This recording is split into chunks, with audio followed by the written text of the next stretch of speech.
అందరికీ మీరందరూ మీ దీపావళి చాలా సేఫ్గా సెలబ్రేట్ చేసుకున్నారని అనుకుంటున్నాము. మేము కూడా మా దీపావళి చాలా బాగా సెలబ్రేట్ చేసుకున్నాము. సో అది చెప్తాను. ఫస్ట్ అయితే వీడియోకి లైక్ చేసి ఛానల్ని సబ్స్క్రైబ్ చేసుకోండి. సో చిన్నప్పుడు దీపావళి అంటే ఏదో తెలియని ఎక్సైట్మెంటు. సో అప్పుడు 10 రూపాయలు షాప్కి తీసుకెళ్తే ఎన్నో క్రాకర్స్ ఇచ్చేవారు. సో అప్పుడు ఆ 10 రూపాయలు కూడా ఉండేవి కాదు, కొనుక్కోవడానికి చాలా కష్టం మీద ఉండేవి. సో ఇప్పుడు క్రాకర్స్ కొనాలంటే వేలల్లో అవుతుంది. 10,000 పట్టుకెళ్తే ఎన్ని మందులు కూడా రావట్లేదు. సో అలాగని మానేస్తామా అంటే పిల్లల ఆనందం కోసం తప్పదాయే. పోనీ ఇవేమైనా మంచివా అంటే వాటి నుంచి వచ్చి పొగ కూడా అంత మంచిది కాదు.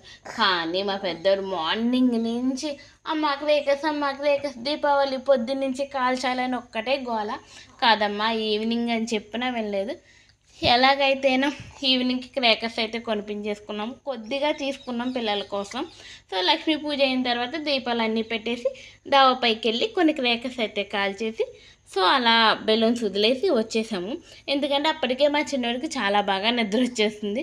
సో మా పెద్దోడికి ఇంకా వాళ్ళ డాడీ కాసేపు ఎంజాయ్ చేసి కిందకు వచ్చేసారు. చుట్టుపక్కల ఒక్కటే హడావిడి. ఇలా జరిగింది మా దీపావళి.